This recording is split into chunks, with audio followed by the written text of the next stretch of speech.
Welcome to Showdown. I'm Mark Kaysen, and this is Tuesday, and that is the 9th of April, and we are rapidly moving toward Tax Day. Does anybody care about Tax Day? Nah, of course not, because there's a much better thing happening on the 15th. Forget taxes. Pay the government. Forget it all. Give them extra. Because on the 15th, you're going to get the greatest lesson in the history of American political activity, in the history of American governance. That's on the 15th when the trial begins. And I can tell you, everybody, well, not everybody, but everybody that has any sense is just clamoring for the 15th, because what's going to happen in that courtroom in Manhattan, first, let's not say unprecedented because everybody says the word, but it is unprecedented. Never happened before. Never in the history of the United States has a president of the United States, a former president, been brought to a criminal trial with his freedom on the line. I mean, we all understand that Richard Nixon was close, but he had the sense to get the heck out of Dodge City. What the heck did he want to play with a criminal trial when tapes were there? The evidence was clear. Even Richard Nixon knew better than to play with this fire. And then here we are. All these years later, 50 years later, and Donald Trump can't wait to light the match, to play with the fire. Now, at the same time, I think we can pretty much draw an inference here that the man is scared totally. I've talked about him hanging around at home in the fetal position under a desk. But to tell you the truth, I think we're pretty close to that. I know that the psychologist from the John Hopkins Medical Center. I always lose it on John Hopkins, but John Hopkins Medical Center. The psychologist John Gartner there for 28 years says that as far as he can tell, watching Trump day after day, that this is a guy ready to go over the cliff. I believe it. I don't just want it, I believe it. And when I say I want it, and I do, I want him to go completely over the cliff, because only then will he stop. Now, once he's gone down the cliff, then I have compassion. Once they've got him in a straitjacket, once he's prepared to leave us alone, I'll have complete compassion. Put him out on parole. That's fine. No problem whatsoever. I don't need this guy to die in jail. I'm not looking for retribution. I just want him to leave us alone. We're going to have to deal with this anyway when he's gone. You know we will. I mean, there are people out here who still believe something. I have no idea what it is they believe, because it's not about taxes. They say it is. It's not about cutting federal spending. They say it is. Certainly not about women's rights, because I can tell you right now, the Republican Party and Donald Trump are running so fast from the problems that they created with Roe v. Wade. They don't even want to know about it. They don't even want to acknowledge that it ever existed. And trust me, I'm not here to tell you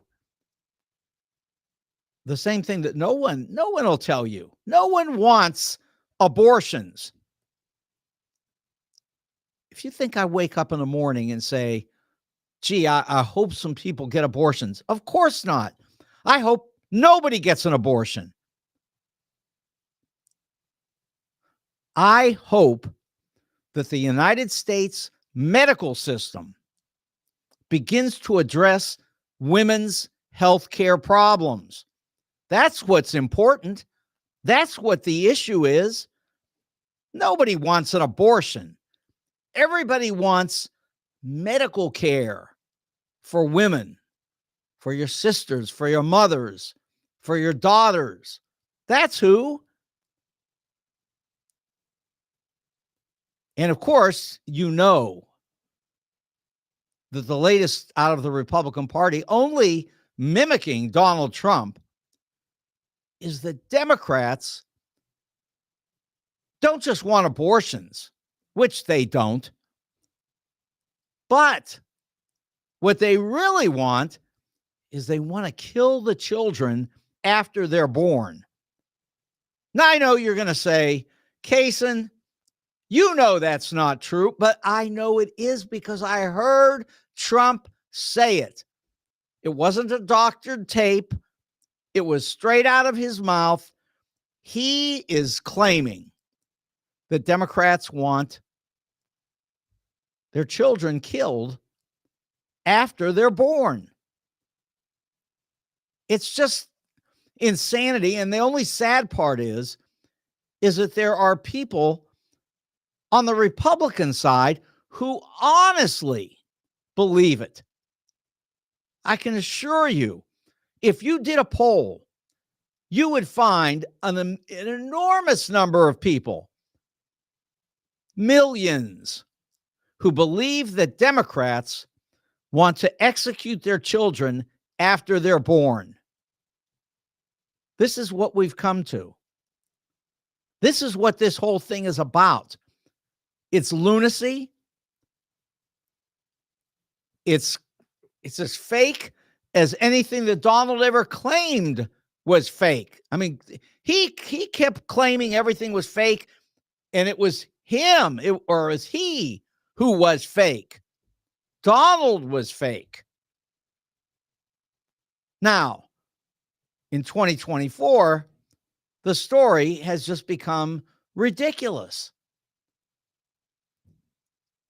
It's sort of as dumb as when they were saying that Hillary was running some kind of a trafficking operation for little kids outside of a pizza store.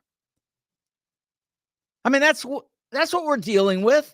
We're dealing with craziness. None of this is true.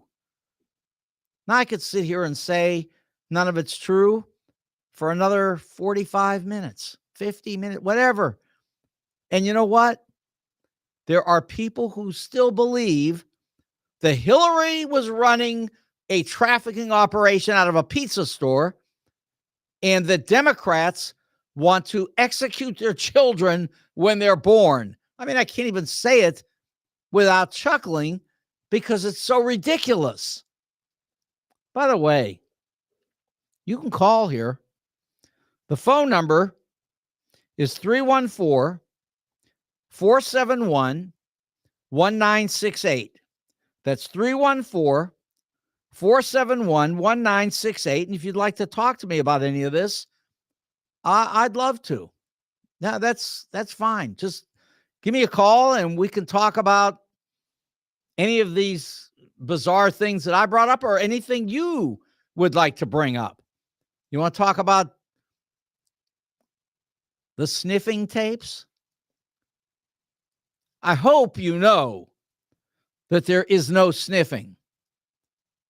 I hope you know that the people who talk about sniffing, as nice as they may be in their normal lives,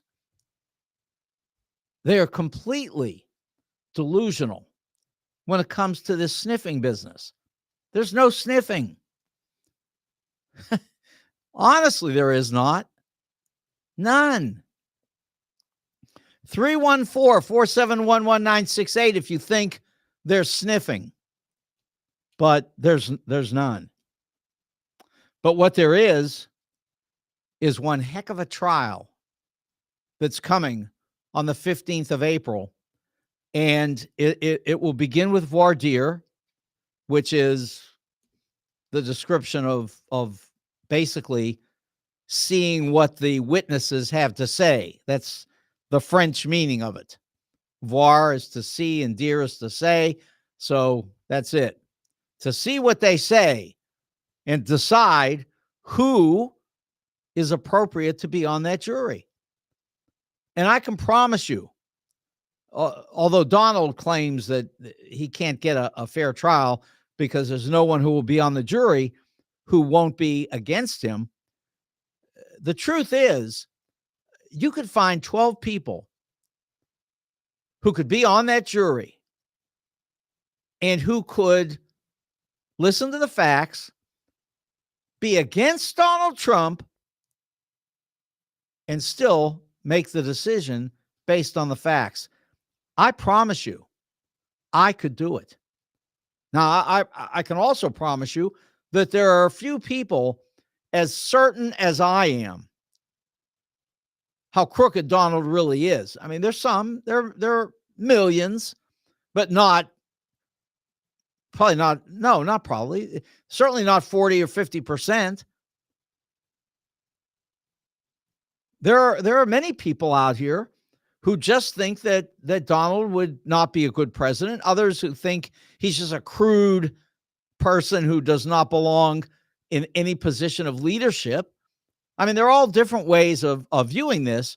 Now, I happen to believe that he is one of the most corrupt people in the history of our country, not just running for president, but just totally corrupt.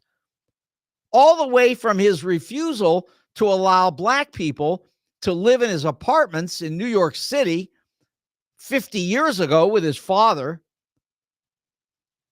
all the way through all the different items that we're aware of, including fraud and double fraud and quadruple fraud, because I'm talking about the casinos and I'm talking about the Trump University and I'm talking about the ties and the stakes and the Trump water. I mean, he sold everything. And now he's selling the Bible. Truly selling the Bible. Now, I realize there are people out here, I guess, who actually buy a Trump Bible. And maybe I'm foolish.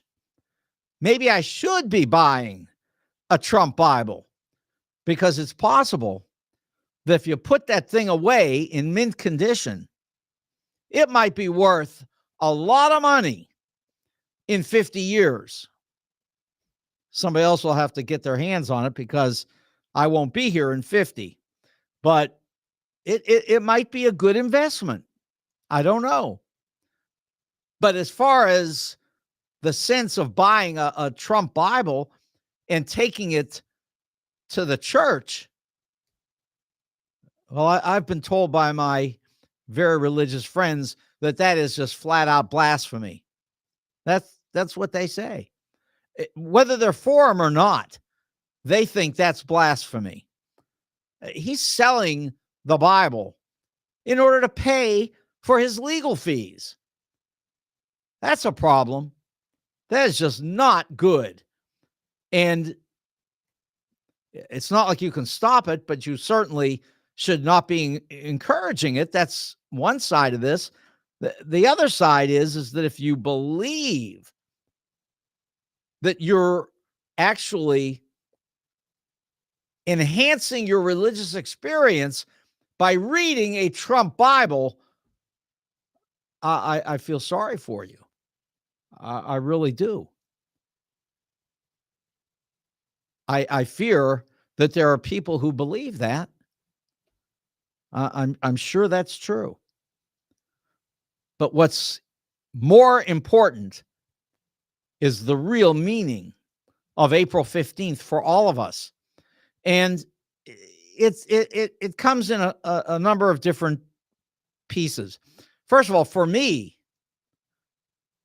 April 15th is just incredible for my students, because there's no one who can benefit more from what's happening on the 15th than young people who want to learn about the American system of governance and our legal system. I mean, this is the best. There is none better. Well, maybe the election in November. That's going to be incredible. I know what we're doing in our classrooms. We're putting up maps that you can draw on, and we'll be looking at electoral possibilities. We'll be considering various polls in the different states.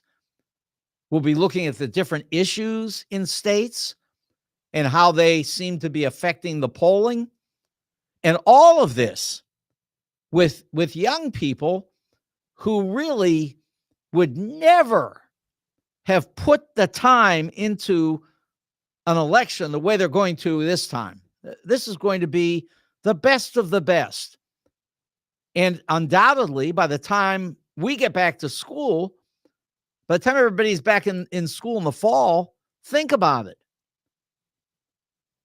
This trial in Manhattan will be ended, and the opportunity for us to look through the results of that legal proceeding, which I can assure you will lead to both a conviction and a sentencing to jail, both. And that's before school starts next August. What a fabulous learning opportunity that is in the United States of America. This guy is going down, and our students, our young people, high school, college, all of them are going to have an opportunity to study this upside down and backwards in a way that people would never have done without Donald Trump. Now,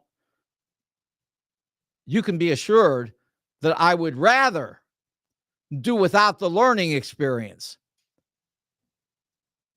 just from the standpoint of maintaining our democracy. But I will say that while many of my friends and family insist that Donald could win, I'm going to say again, as I've said every single time, not a chance. And then I have one of my brothers, maybe both of them are now saying it, that back in 2016, I said he couldn't win. I never said that. I said I didn't think he would win. I never thought that Hillary was going to lose. I certainly thought that Donald would lose. But did I think it was impossible? No, I did not. And I'll tell you why. And this only makes sense. Back then, people weren't aware of what everyone should have known about Donald Trump. Sure, he came off that elevator screaming about Mexicans being rapists. He wanted to block Muslims. He wanted to do a lot of horrible things, but it was just Donald mouthing off. And people didn't realize that this was a major big-time criminal.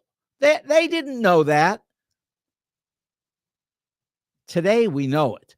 We knew it in 20, and we've known it in every election of every person at lower levels since this time has gone forward. And believe me, that is exactly why Republicans are losing every election everywhere, even in red states. Think about it. Look what happened just recently in Alabama. How does a low-level legislator win a race by a substantial margin in the Democratic Party in Alabama? It's almost impossible. How could you win a ballot election for an initiative? How could you win one of those initiatives in Kansas or in Ohio? How could that happen? And there's only one way it can happen. Donald J. Trump. He's done it. He has created the biggest winning streak for the Democratic Party since Democrats started winning among black people in the 1960s. It's just incredible what Trump has done to depress the Republican Party. And they still follow him because they still have this vision, many of them, that they could go to the White House and they could sit right next to the seat of power and actually be in charge of something. That's how people are. They want that opportunity. They think it could be something that could happen for them that they may have never imagined in a lifetime.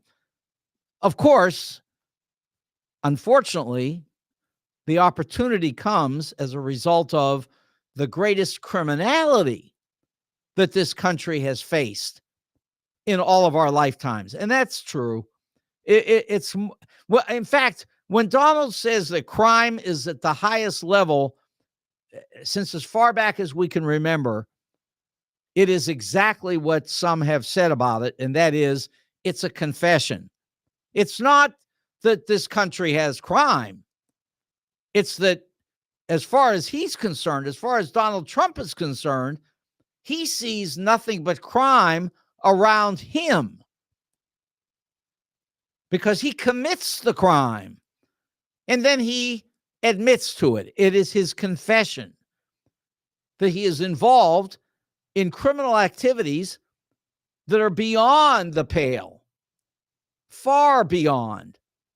Now, if you look at the actual crime numbers in our country, they just keep going down. They just keep going down.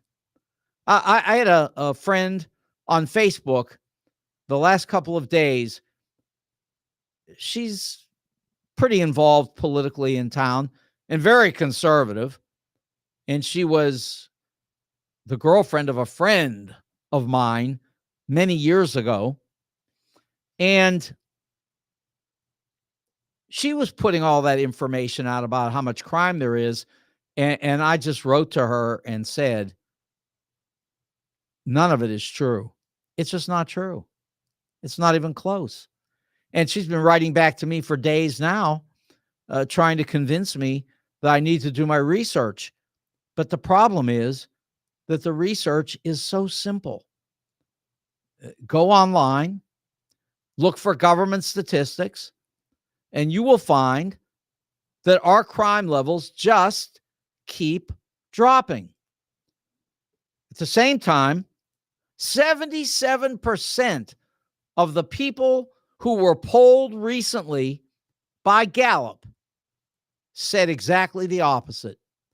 That as far as they're concerned, crime is surging. And yet it's the opposite. It's just going down. Consistently down. And I'll tell you why. And anybody with a political science major at a university will be able to tell you the same thing. Crime drops when a population becomes older and older. And when a population becomes younger, crime statistics go up. And that is probably what drives crime more than any other factor that you can imagine or that you could consider. It's the age of the population. How many old people do you know who are leaving their house at 1, 2, and 3 o'clock in the morning to bust into their neighbor's place? I assure you, it's not happening. First of all, why would they? They know they're going to be caught. They don't want to be caught. They don't want to be in trouble. Oh, they can get some money, and they could even falsify maybe some documents. They could sign their name on a piece of paper that would not be true. That's another story. I could imagine that happening. But I assure you that actual crime, people out in the streets, hijacking cars and abducting people and going into stores and stealing and running, smashing all the counters, those are kids. Kids do that. Those aren't grown-ups. Those aren't the elderly. You don't find people on Medicare and Social Security going into stores with guns and demanding money. You don't find them in banks telling everybody to just calm down and turn it over. No, they don't do that. That's not the elderly. That's younger people. And a society that is loaded with young people is a place where these crimes will take place. There's no doubt about it. They'll do that. But as far as real crime, dangerous crime, violent crime, crime with guns, old people don't do that. They really don't. So that's the number. And all you have to do is look at the statistics. Our society is aging. Anybody could have told you that our society would be aging. In fact, we knew it when I was a kid. When I was 17 years old, in my first year at UCLA, we all knew that the baby boomers were going to get old. We were going to get old, and we were going to act like old people. Certainly when it comes to crime. Because I don't care who you are. You get old enough, you are not going to run down the street away from the cops. You're not going to bust into somebody's car. You're just not going to do it. It doesn't happen. Young people commit those crimes, not older people. And we all know it, and the statistics are so clear. And yet 77% of the people in the United States believe that crime is surging. I can tell you, you can read it in the newspaper almost any day. Certainly in the Post-Dispatch. Crime is on the rise. Except for it's not. It's just not. You get old people, they're not going to commit any crimes. Except for the one man who is absolutely confessing to his crimes every single day, and that's Donald Trump. And we'll talk about him in about 3 or 4 minutes and his crimes.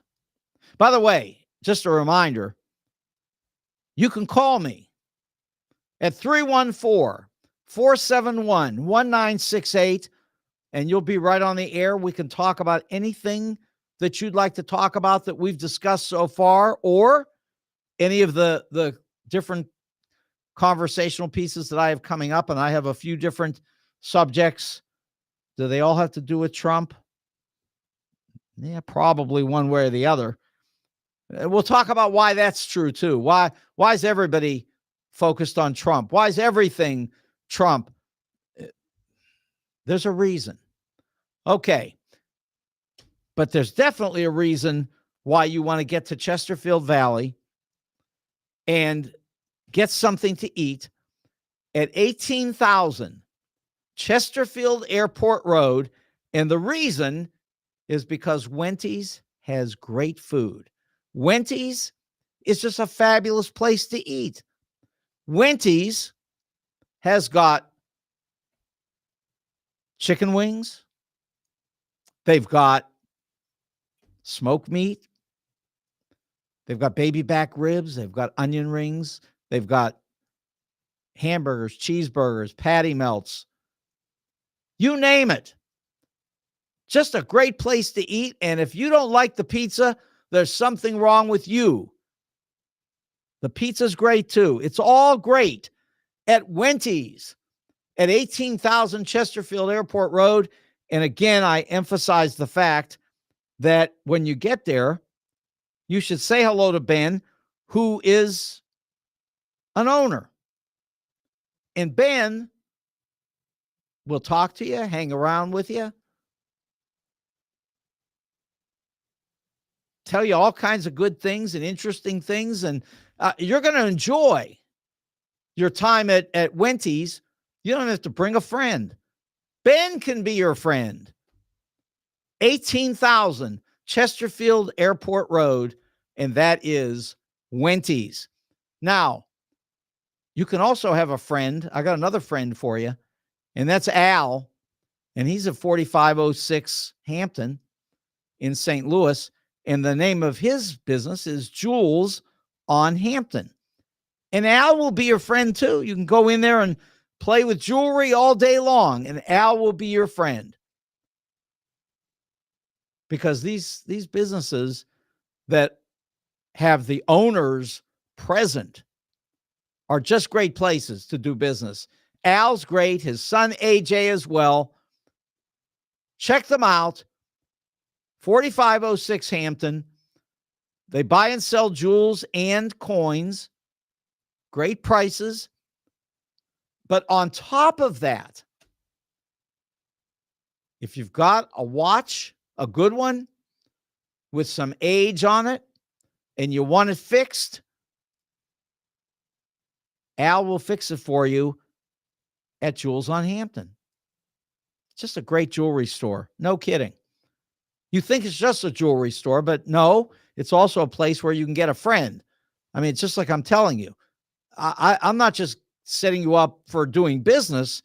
I'm sending you to places where, maybe you're sort of not very outgoing. Well, don't worry about it, because here you can find a friend just as you can at Wenty's.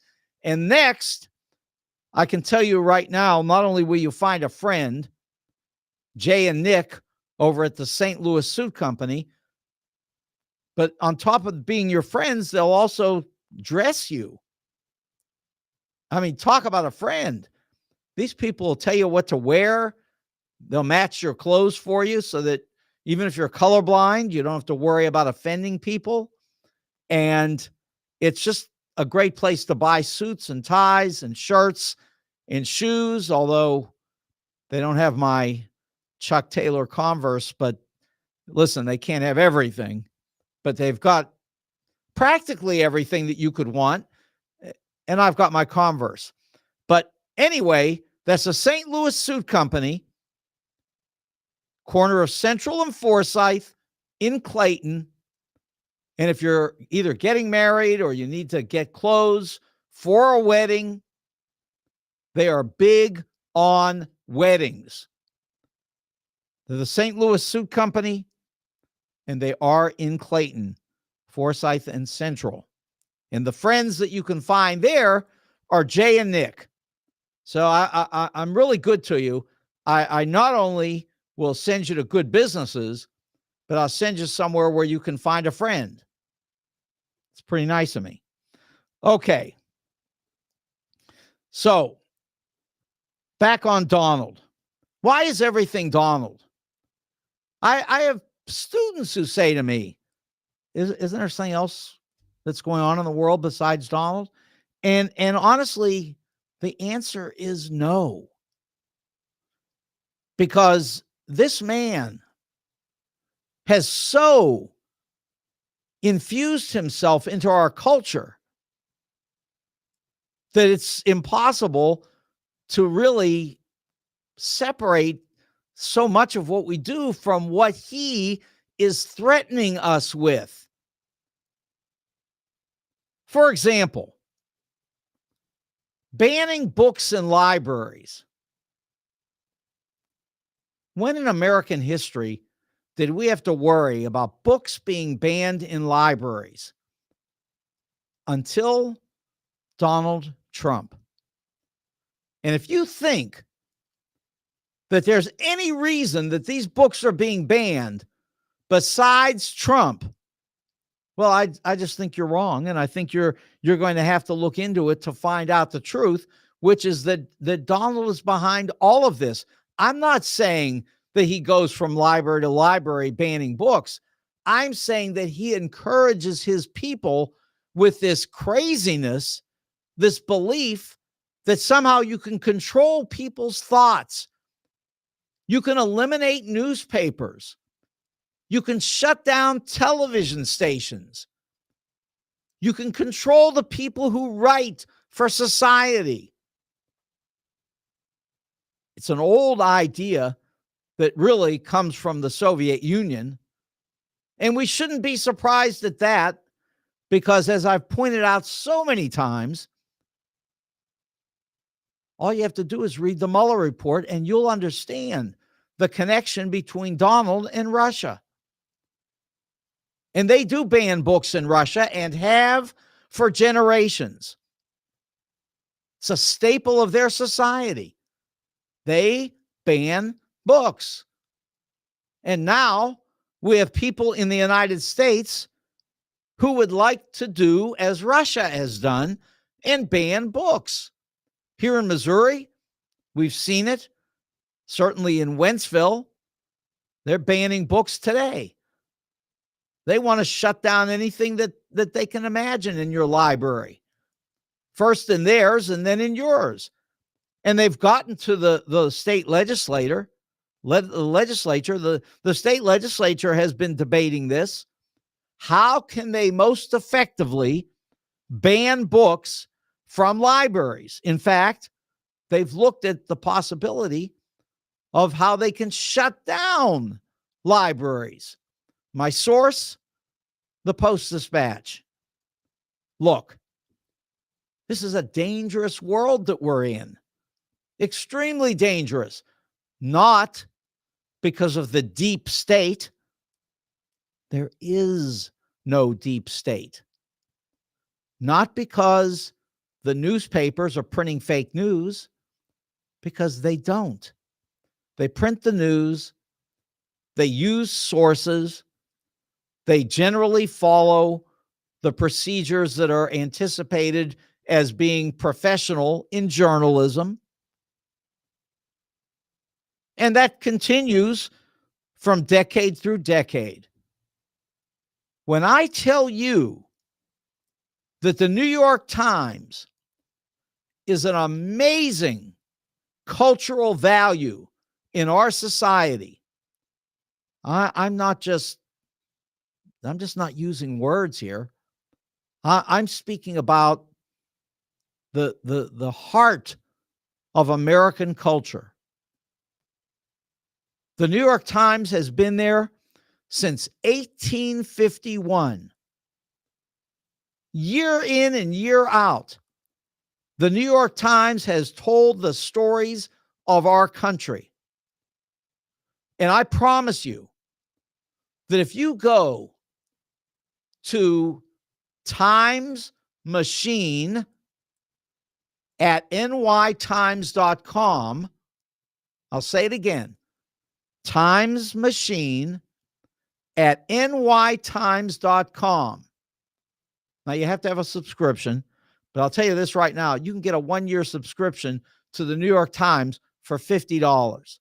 Did you hear me? For $50. I don't pay $50. I pay $60 a month. But there's a deal today that you can get where you can own a subscription to the New York Times for $50 for the entire year.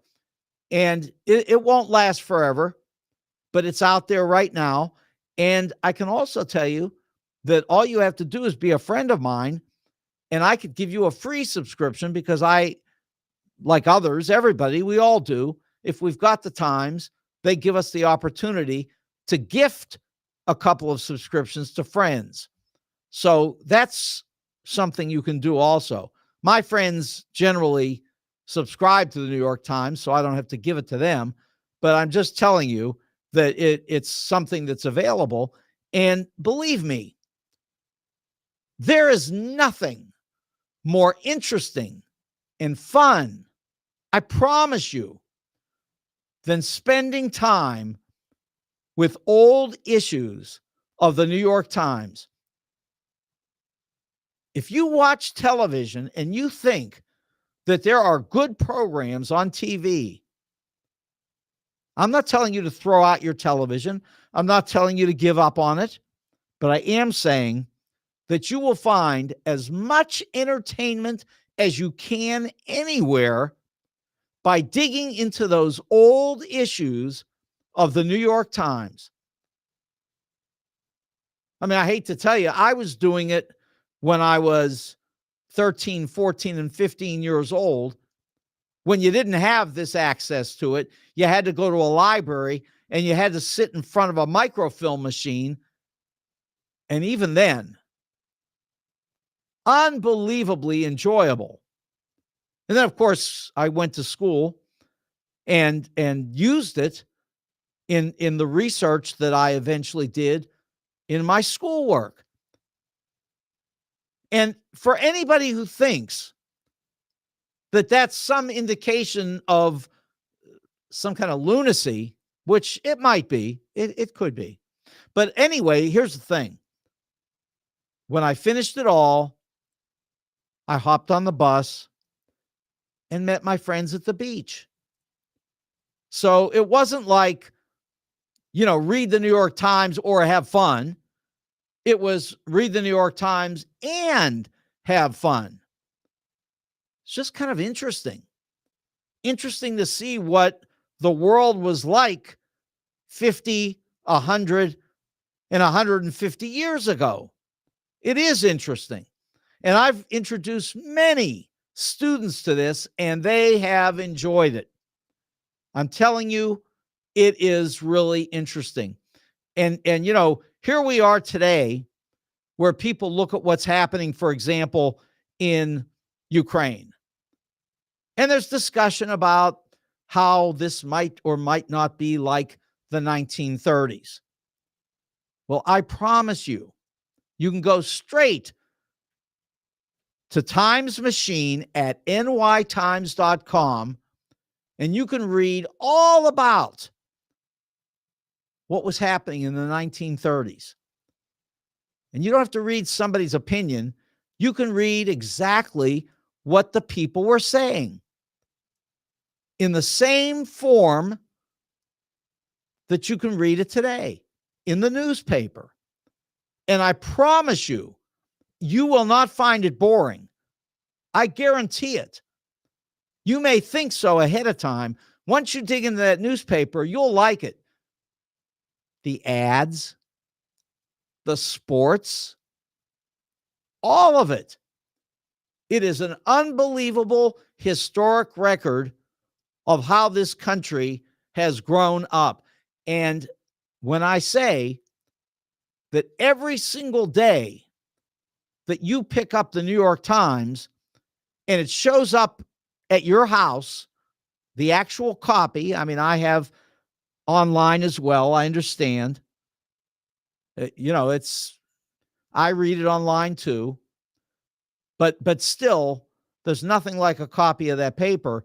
And you get that paper in your hand and you look through it and you will find everything you can ever imagine. Not just politics, not just government, fashion, shopping, advertisements, sports, art, book reviews, you name it. It's all there in the New York Times. Now, just in case you think I'm saying this because, the New York Times is paying me, which they're not, let me assure you that there's another way to do this. And that's the Wall Street Journal. But right now, let's get this phone. And if you got it. Okay. So Les, can you hear? Yeah, I can hear. Oh, well, perfect. You're on the air. It's perfect. It works. Okay. And by the way, if you're out there and you want to call, you can still call with Les on the phone because I can get more people on. But go ahead, Les. What? Did you read what I said on your Facebook feed? No, I did not. No. Take a look at it. Okay, so let's see. You wrote, let's see if I can get it up here. Mm. Well, I'll find it. Hang on. That's not there. Hang on. Joe's in the other room laughing at me. Yeah, he ought to be. Well, he is. I don't know. Okay, I can't find it. So why don't you just tell? Wait. I think I got it. I've got it. Hey, okay. I've got it. And I first of all, I apologize to Michael because he's been writing me all this time and I didn't see any of it. Right. Oh, and listen to this. Here comes another one. So hang on. This is Michael. Okay, hang on a second. Let me figure out how to do this, Les. Hang on. Okay, hang on. There's plenty I could say, but I won't. Yeah, okay, merge with Les. Here we go. There, okay, merge. Here we go. You think I don't know things. Okay, yeah, Michael. Yes. How are you? Michael. Good. Yeah, so you're on with my little brother. Right, little brother. Yeah, I heard him call in, so I figured I'd join the Well, I'm glad you did. That's your little nephew, too. Well, he was. And in fact, I'll tell you this, Michael, this is hysterical. Little cousin, whatever. Yeah, cousin. Correct. Yeah, correct you. I actually have a grandkid. His name is Ari, A-R-I. And he looks like you, and on the top of his head, he's got some wheat. Yeah, that's crazy. Yeah. Anyway, so here, what are we going to start with? You want to tell me what your complaint is, Les? Did you read what I said? Well, I haven't read it yet. Okay. It can't make much sense. Right. Okay. There you go. In the future, leave it all up there so you can see it easily. Explain the deep state. Explain the deep state. Go on. What they say is the deep state. You want to tell them, Michael? I just think it's all, they think there's a whole group controlling everything, right? And it's just crazy. Yeah. So first of all, they believe that all of the civil servants who work for the agencies all over the United States are part of a generalized conspiracy to destroy Donald Trump. And that's the deep state. And let me assure you of one other thing. Yeah. Whoever's in charge of it, it's a Jew, right? Right. But they also talked about the deep state before Trump was even president. I never heard it, but okay. You're right about what you're saying about, they say the deep state is out to get Trump, but of course, most people are, except for people that are Trumpers. But, the point is that, what are they saying what is the deep state trying to do other than, trying to get rid of Trump? It's trying to control. It's not all about Trump. Yes. What? Trying to control our lives, trying to steal our money through excessive taxes, all the usual stupidity. Mm-hmm. When the truth is that these people are just going to work every day and doing a job. If they work for the FCC, they're monitoring maybe radio stations to be sure that everything's working properly. Or the FDA. Yeah, to make sure that the drugs that we are using are safe. Of course. Or the meat, to be sure that the meat that we eat is safe. I mean, I don't know how many people these days have read The Jungle, but I can assure you Michael's read it. Have you read it, Leslie?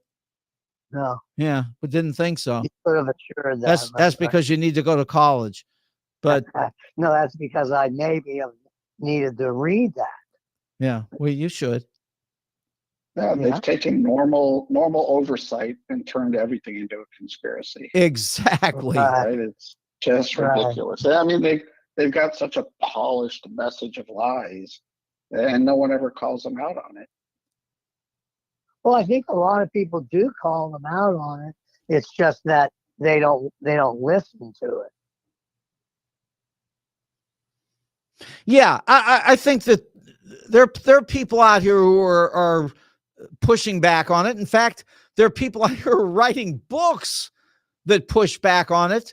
But then again, if you're in a country where people don't read books, that could be a problem.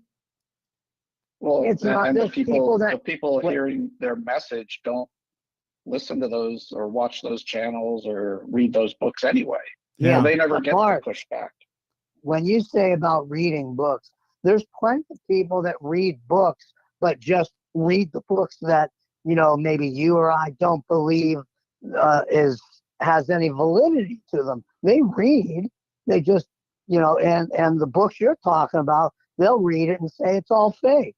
That's true. It's not just that they're not reading a book.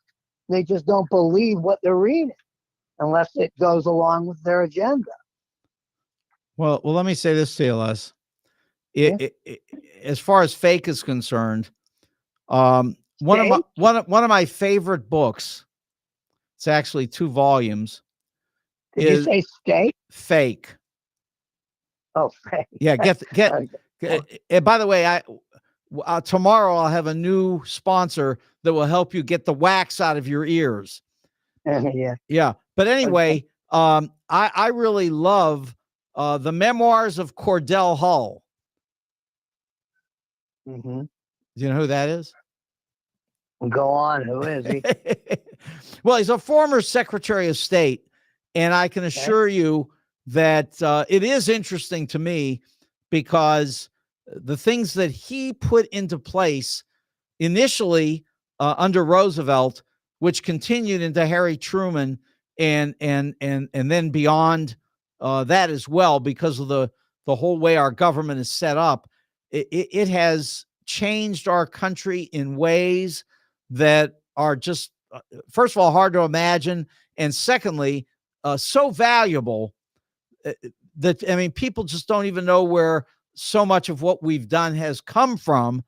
But all the way down to what's happening in Ukraine today comes from these people who worked directly for Franklin Roosevelt, as opposed to the people who work for Donald Trump, who they have ended up, instead of in libraries, they've ended up in jails. I mean, it's a fact. It's just the way it is. Yeah, well, he certainly doesn't surround himself with the best of the best. I would say not. I mean, poor Peter Navarro is sitting behind bars right now, begging for somebody to let him out, and they will in 4 months when his sentence is completed. And maybe he could just hang around there a while, and he can go visit Donald, because Donald could be on his way in when he's on the way out. And by the way, there's a brand new poll out today from Marquette University, and Marquette University in Milwaukee is certainly one of the top research institutions in the country. And I mean, they're a Jesuit Catholic university. They're really excellent. And that poll shows that Joe Biden is now up by 4 points. 52-48, and it's like an 8-point swing in Biden's direction. And the story that I read that talked about this pointed out that poll after poll, it's all headed in this same direction. I mean, I'm not surprised. It continues. Well, I'm sure it will, because first of all, women are not going to put up with this nonsense for a minute, not for a minute. And you don't even have to say the word abortion. You could never say it again, and we really shouldn't ever say it again. All we have to do is talk about women's health care, because women's health care is so essential in our country, and we're so far behind the rest of the world. And Black women especially are punished for being Black in America 3-1 when it comes to mortality for mothers and their children when they're born. It is just horrible. It is a crime. We could deal. Mark, but they want to tie it to abortion. That's what they want to and will do. Well, I'll tell you something. It doesn't matter, because it's causing women to go in that direction anyway. By 60-35, women are in favor of Joe Biden. This is not within the margin of error. This is a 25-point lead for women on the Trump side. Did you see what happened in Arizona today? No, tell me. So the state Supreme Court upheld a abortion ban law that goes back to before we were even a state. Yeah. With no exceptions. Yeah. 0 exceptions. I mean, it's craziness. So there you go. Well, no, look, but the other side of that coin, as Michael will tell you, is that they're going to be voting in Arizona, aren't they, Michael? Yes, they have enough signatures to get it on the ballot. Yeah, to basically go back to like a Roe v. Wade. Yeah. Level. Mm-hmm. Yeah, and I don't have to tell you that this isn't just a question of Arizona. They did it in Kansas. They did it in Ohio. They're fearful here in Missouri because they know what women are going to do. Women are not going to allow themselves to be exposed to the situation where they go to a hospital with a miscarriage and the doctor refuses to give them medical care because of the fear that somebody will accuse them of performing an abortion. That's what's going on out here. Go ahead. If you did a poll, if you polled Republican women on this question that we're talking about, what we're talking about here, what do you think would be the percentages? Well, I don't really know because I can't guess. But wait. Religious right. No, wait. Women. Well, sure. If you just go to the religious right, then you'll know. But what I'm saying is, it's 60-35. No, you got to count all the women, Leslie, because the women with a brain don't go to jail. No, I understand you got to count all the women, but you're discounting all of the women that are on the right and Republican. They're all being polled. And listen, I'm not talking about abortion, Leslie. I'm talking about Donald Trump. By 60-35, the women are saying they support Joe Biden. It's that simple. That's the number. That is the number. Sounds a little high, but I think it could be. You're saying 60-40? 60-35. Mm-hmm. Okay, so Les, relax. You're going to be fine. Maybe if you cut that mess off your face. And Michael, it's been great hearing from you. Yeah, good. Yes, Michael. Yep. Yeah. You guys be good. This is Showdown. I'm Mark Kaysen. Good night.